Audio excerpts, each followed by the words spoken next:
केरलीय मंदिरों का संगठन एवं संस्कृति रक्षा के प्रयास, इस विषय पर श्री कुणेयूर पीपीएम नायर जी उनका अनुभव कथन करेंगे। तत्पूर्व हम उनका परिचय जान लेते हैं।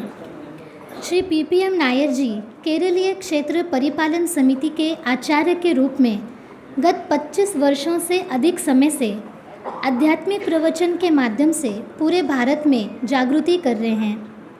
ललिता सहस्त्रनाम आख्यान में आपकी विशेषता है। भागवत रामायण पर भी आप प्रवचन देते हैं। आपने मंदिर सरकारीकरण विरोधी अभियान में सक्रिय रूप से सहभाग लिया है। मैं नायर जी से अनुरोध करती हूँ कि वे अपना अनुभव कथन करें।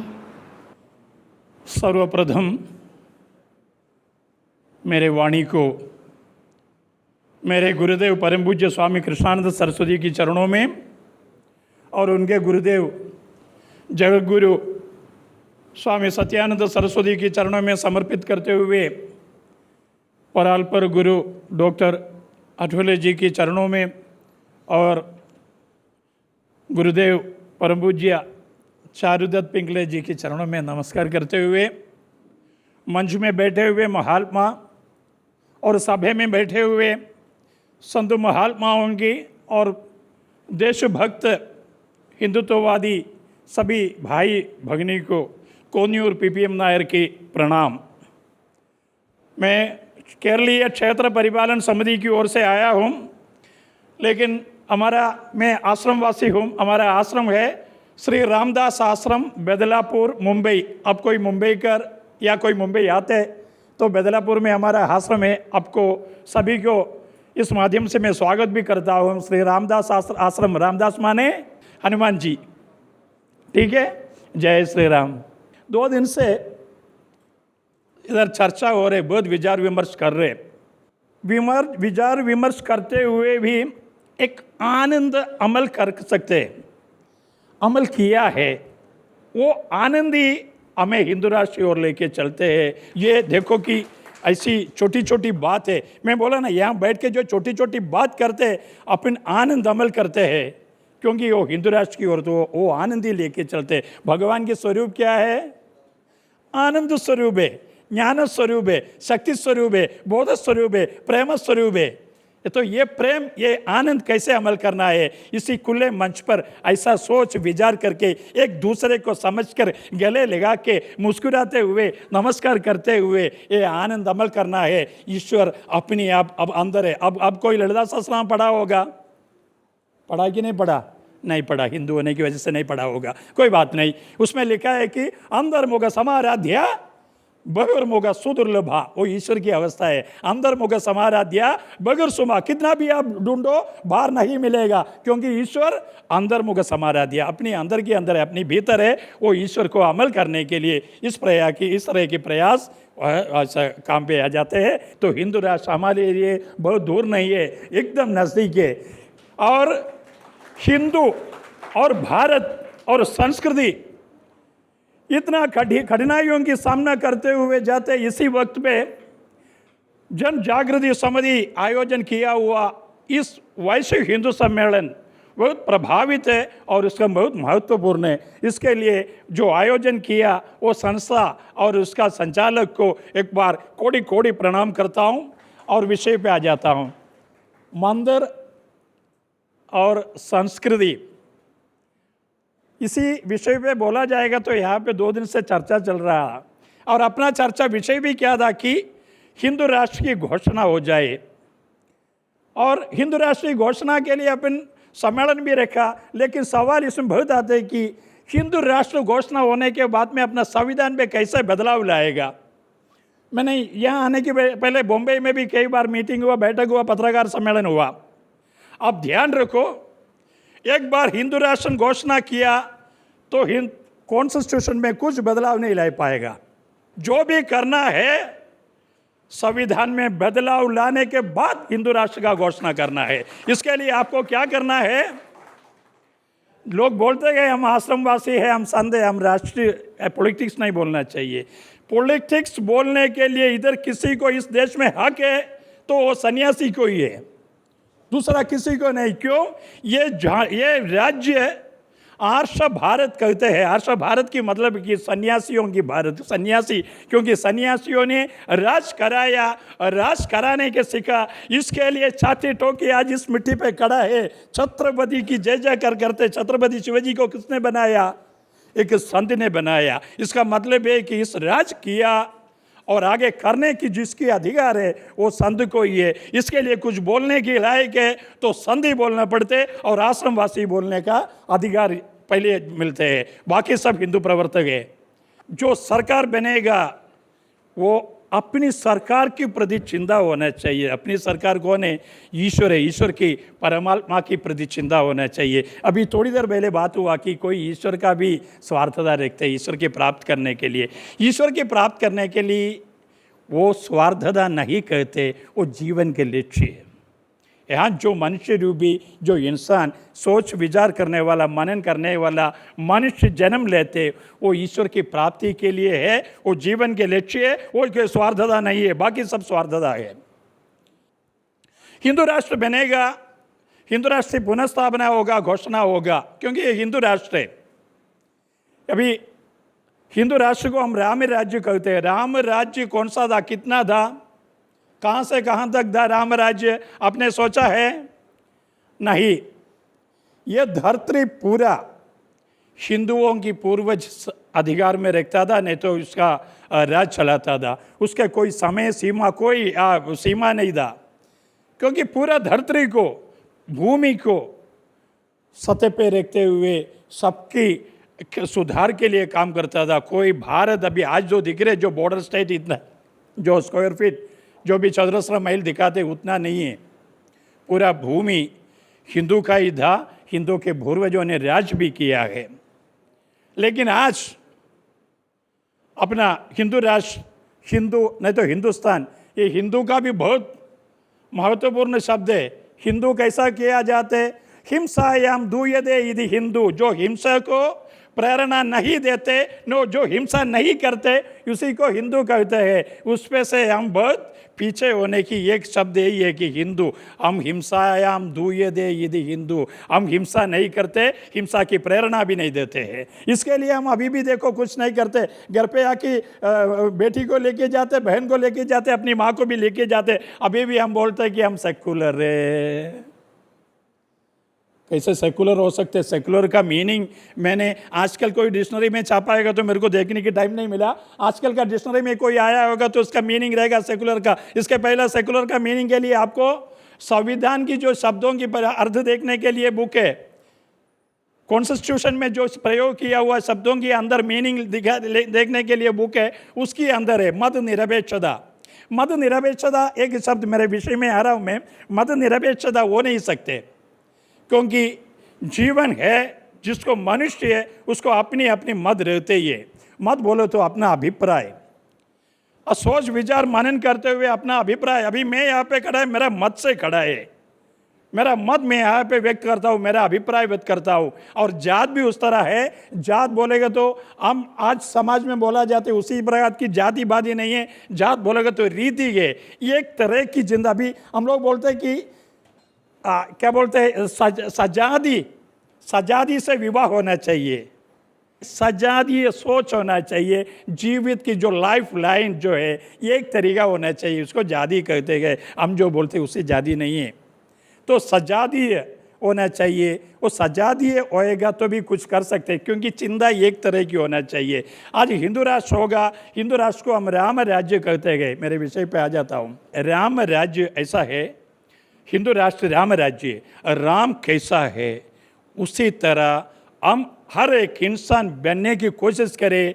अस्थि अस्थि बन जाए, राम राज्य हो जाएगा। हिंदू के टेक्स्ट के नाम है, किताब के नाम है, ग्रंथ के नाम है वेद। ये समझना चाहिए। पहला, हिंदू की प्रार्थना क्या है? हमारा प्रार्थना है कि लोगा समस्ता सुखिनो भवन्तु। हिंदू का विजन क्या है? वर्ल्ड इज वन फैमिली, वसुधैव कुटुंबकम। देखो कहाँ से परिवर्तन लाना है। कल्चर में कल्चर बताने के लिए वहाँ से परिवर्तन लाना है। और आध्यात्मिक शिक्षण जरूरी है इस देश में, उसके अलावा कुछ नहीं होगा। आश्रम में संतों के चरणों में लात पड़ते हुए, डांट सुनते हुए आश्रम में रह के सीखना पड़ेगा, तब भगवान गुरुदेव अपने दिमाग में एक एक समय समय पर देते रहेगा। इसके लिए आश्रम, जैसे ये मेरा पिताजी है, ये मेरा माताजी है, जैसे ये मेरा गुरुदेव बोलने के लिए गुरु होना चाहिए इंसान को, नहीं तो कहीं नहीं पहुंचेगा। ये ध्यान रखना। कल्चर मंदिर में कैसे, मंदिर का कल्चर है, मंदिर की भाषा भी है, मंदिर का मर्यादा भी रहते, और जैसे एक मंदिर का कल्चर हमें कायम रखने के लिए हमारे बच्चों को, अभी देखो अभी हम बड़ेयों की समाज सम्मेलन चल रहे, ऐसे सम्मेलन में बच्चों को लेके चले और बच्चों को सुबह उठते ही माँ बाप की पैर छूने की एक आदत रखे, और दूर कहीं भी है तो फ़ोन करके भी पूछे कि पापा कैसे है, मम्मी कैसे है। पापा मत बोलना, डैडी मत बोलना, राड़ा हो जाएगा। माता पिता बोलने का भी हिम्मत रखे, और बच्चों को यह गर्व रखे कि लाखों लोगों के बीच में भी अपनी पापा मम्मी पाया तो पैर छूने की हिम्मत देना चाहिए। अपनी माता पिता, गुरु, ईश्वर, माता पिता सबसे पहला ईश्वर है, वो ईश्वर को नमन करने के लिए लाखों लोगों के बीच पापा मम्मी पाया तो अपना पैर की नमस्कार, पैर छूने की हिम्मत बच्चों की प्रदान करे, स्वाभिमान बन जाएगा। बच्चे लोग अपना संस्कृति को लेके आगे चलेगा। अभी अपन कितना साल चलाएगा? अभी जो बच्चे हैं वो बड़े हो रहे, वो इस देश की क्या है, प्रोस्पेरिटी उनके हाथ में है, और बच्चों को संस्कृति दिया जाए तो सबसे आगे जाके इसमें प्रोस्पेरिटी हो जाएगा बच्चों को। और दूसरी बात है बहुत सी से, और अपन भी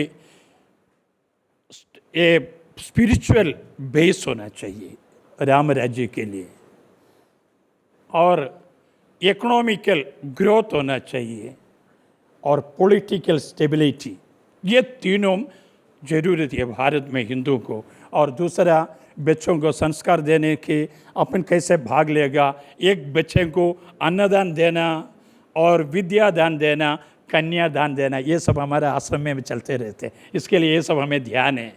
क्या करना है? विद्यादान देना है, अन्नदान देना है, कन्यादान देना है। हम हमारा आश्रम में हर महीना भागवत सप्ताह है, उसमें भगवान रुक्मिणी स्वयंवर चलते हैं। रुक्मिणी स्वयंवर भी अवसर पर हम सामूहिक विवाह कराते हैं। ऐसा नहीं कि पुतले पे हार चढ़ाया तो रुक्मिणी स्वयंवर हो गया, ऐसा नहीं, प्रैक्टिकल होना है। अपन समाज में देखने का, एक बेटी उसकी शादी कराने के लिए घर बेचना और ज़मीन बेचना की अवस्था मत हो, उनकी कुछ नहीं, एक मंगलसूत्र की जरूरत है। हम समाज से एक मंगलसूत्र खरीद के देगा, उसकी भंडारा अन्नदान की व्यवस्था करेगा, उसका ना घर बेचना पड़ेगा ना ज़मीन बेचना पड़ेगा, उसकी स्वाभिमान से उसकी लड़की की शादी हो जाएगा। मंदिर में यह संस्कृति भी होना चाहिए। कुछ सुझाव मैं ऐसे लाया है। एक तो सिविल कोड बोलेगा तो एक्चुअली सिविल कोड के बदले हम यूनिवर्सल ये फैमिली कोड की बात करें, फैमिली कोड बात करें। हर एक जीवन इंसान कैसा रहे उसी के आधार पर एक कॉन्स्टिट्यूशन में बदलाव आना चाहिए, उसी को सिविल कोड कहते हैं अपन। दूसरी जाए कि ये धर्मांतरण की, जो धर्मांतरण करते उसके लिए रोकने के लिए एक कानून लाना चाहिए, और उसका उल्लंघन करने वाले को कड़ी से कड़ी शिक्षा या सजा देने की एक मांग करना चाहिए। और दूसरी बात है मंदिर और मंदिर की संपत्ति की एक संरक्षण की कानून लाना चाहिए। मंदिर और मंदिर की संपत्ति, आज देखो अभी 2 महीना पहले केरला में ऐसा एक अधिवक्ता ने फाइटिंग करते हुए 450 एकड़ जमीन मंदिर का वापस लौटा दिया, अकेले का फाइटिंग। और बहुत सारा संपत्ति सरकार ने छीन लिया, सरकार की सहायता से बाकी लोगों ने एनक्रोच किया हुआ है। इसके लिए एक कानून लाना चाहिए, मंदिर और मंदिर की संपत्ति की संरक्षण करे। और दूसरी भाषा सुबह की नज़र में नहीं आ रहे, यहाँ के संस्कृत श्लोक आख्यान किया, वो कितना सुंदर था, कितना आनंद आया। इसके लिए संस्कृत भाषा की प्रचार होना चाहिए, उसके लिए भी कानून लाना चाहिए, क्योंकि सिलेबस में संस्कृत भाषा लाना जरूरी है। और वेद गणित अब से कितना जन जानते हो हमें पता नहीं। वेद गणित यूपी में से आया जो संत महात्मा है उनको मालूम है वेद गणित क्या होते हैं, वो उधर शिक्षण सिलेबस में था, अभी है क्या हमें पता नहीं। आराध्या पूर्व मुख्य प्रधानमंत्री अटल बिहारी वाजपेयी जी ने उन्होंने सिलेबस में लाया था वेद गणित, ये सब छोटी सी मामला नहीं है। वेद गणित से गणना करना पड़ेगा, हिंदू की संस्कृति कितना पुराना है तो उसको मालूम पड़ेगा। कोई बोलते कि 5200 साल नहीं है। 14 मनु है, 14 मनु, एक मनु 72 चतुर्युग की राज करते हैं, और एक चतुर्युग आपको मालूम है उसमें 72 चतुर्युग है, और 7वां मनु का 28वां चतुर्युग का कलयुग चल रहे हैं अभी। देखो ये कैलकुलेशन करने के लिए टाइम लगेगा बहुत। 20 आंकड़े के ऊपर जाएगा तो अपना दिमाग खराब हो जाएगा, आपका कैलकुलेटर काम नहीं करेगा, कंप्यूटर होगा तो उड़ जाएगा ये। लेकिन ये अपना दिमाग में बैठते हैं। दूसरा है, कल बहुत ज़बरदस्त बात हुआ, इसके लिए मैं आया नहीं कि मेरा मांग है कि एक हिंदू बोर्ड होना चाहिए। कल जो बोला आप हिंदी में बोला, मैं इंग्लिश में बोल रहा हूँ। एक हिंदू बोर्ड होना चाहिए।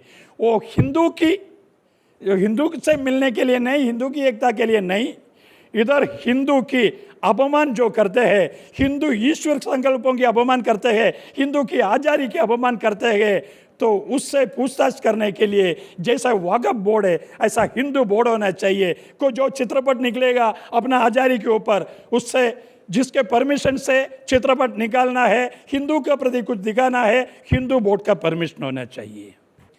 कृषि, और कल बोला कृषि और ऋषि, कृषि क्षेत्र में युवकों की श्रद्धा को आकर्षित करे, उनका भूमिका, उनका सानिध्य को मांग करे। इसी तरह की कानून में बदलाव लाना चाहिए। बाद में ऐसा नहीं कि घोषित होने के बाद में कुछ नहीं होगा। ये कृषि और ऋषि, उन्होंने सही शब्द के प्रयोग किया। कृषि और ऋषि की संरक्षण होगा तो संस्कृति होगा। कौन सा भी राज्य हो उसकी संपत्ति कृषि के आधार पर है।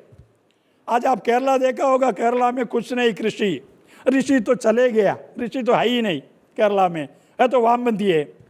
और जो भी है अन्न या सब्जी जो भी है कर्नाटक से, आंध्रा से, तमिलनाडु से आएगा तो खाएगा। 2 दिन सड़क बंद है, भारत बंद है, जो भी हो, केरला पूरा कंगाल हो जाएगा, भूखा बैठना पड़ेगा 2 दिन। इसके लिए कोई भी देश हो उसका प्रोस्पेरिटी कृषि के आधार पर है। इसके लिए कृषि की एक बढ़ावा लाना चाहिए। और होवे नहीं होवे, हम कई साल से मांग रहा हूँ, क्योंकि बीते 40 साल से हम रामनवमी को रथ यात्रा निकालते हैं। उसके राम राज्य, राम मंदिर की स्थापना के सागित बहुत मांग रहता था। वो मांग बहुत सारा अभी हो चुका है, सब मिल गया। अभी एक मांग रह गया, गुरुवार की छुट्टी। डर लगता है क्या आपको? छोटा से केरला में 3 डिस्ट्रिक्ट में शुक्रवार की छुट्टी मांग रहे पूरा केरला के लिए। देखो आप, केरला में 3 डिस्ट्रिक्ट, केरला में शुक्रवार की छुट्टी मांग रहे हैं। बोल रहे अभी से देने भी लगा। शुक्रवार दोपहर को 2 घंटा सबको फ्री है, जितना भी ऑफिस में काम करते सब 2 घंटा जा सकते। और परीक्षा जो भी है, खुले जो भी कार्यक्रम है, शुक्रवार को नहीं होएगा, क्योंकि शुक्रवार तो बहुत महत्वपूर्ण है। शुक्रवार की छुट्टी मांग रहे। तो भारतवासी हिंदू बोल रहे कि ये पूर्व सूर्यों से, गुरु संप्रदाय से आए हुए इस संप्रदाय को आगे ले जाने के लिए और उसके दिमाग में रहने के लिए हमें गुरुवार की छुट्टी का भी मांग कर रहा हूँ। इतने बोलते हुए मेरा वाणी को विराम करता हूँ। सभी को मैं आभार व्यक्त करता हूँ। जय हिंद, जय सीताराम।